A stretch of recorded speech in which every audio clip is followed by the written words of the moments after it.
to the John Gawn Show, BBC London 94.9. Let's go back to our reporter Anna O'Neill, who's at King's Cross. Good morning, Anna. Good morning, John. I've got some rather grim news to tell you, John. I've just been speaking to a number of people here, eyewitnesses to what's been going on in and around the streets around King's Cross and Euston.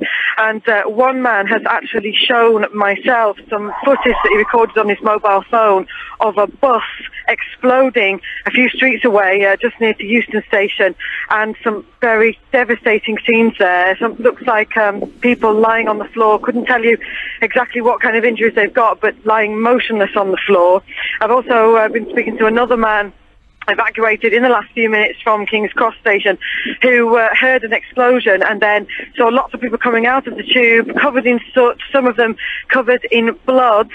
So we are not sure yet whether it is still this power surge that we were all hearing about this morning, or in fact whether something more sinister is going on around here this morning. But let's not speculate on that at the moment. Just tell me about the bus. The bus was in Russell Square, I believe?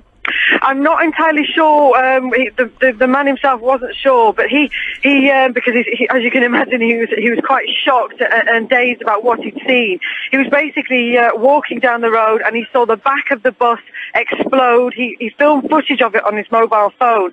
He actually spent some time in Israel and said that he thought that it was very similar to scenes that he'd witnessed while he'd been living over there, and it kind of brought him right back to those times. So, as you say, we can't speculate at the moment. Let me just clarify, the footage you saw, what did you see on the footage? Do you actually see the bus exploding? You could see the back of the bus, which had all sort of smoke and flames coming out of it. Obviously, he hadn't actually captured the moment that the bus exploded. No. What he captured was the seconds after that bus had exploded. And as he gets nearer, you can see people lying on the floor and the bus basically in tatters.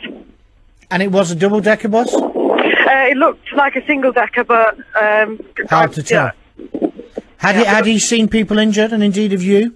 Well, I haven't seen anybody injured at the moment. We're still staying because we've been told by the police not to move from this area directly in front of King's Cross Station. He has seen people injured, he said, people lying, at least a handful of people lying motionless on the floor, covered in blood, serious injuries. He couldn't tell how serious, obviously, because he didn't want to get too close. But some quite grim news from around King's Cross and Euston this morning, John. But at the moment you've been told you cannot move from that area. We've been told that we need to stay away from the main area of King's Cross and go down the side streets. Now, lots of people are milling around the side streets here, and of course, people hanging around because they don't know where to go or what to do. I mean, I must say that the atmosphere, though, is not one of panic, and in fact, a couple of people have said that to me, that they've been very surprised at how calm everybody's being. Everybody's behaving extremely sensibly, but the advice would be, do not come into central London today if you don't have to, because, as I said before, you won't be able to get anywhere, and unfortunately it looks like at the moment it may even be dangerous for people to be coming into the centre, so stay away if you can for the moment. Okay, and I think we'll leave it there, Anna, unless you've got anything else to tell us at this point. No, I'll keep you updated as and when we find out what's happening.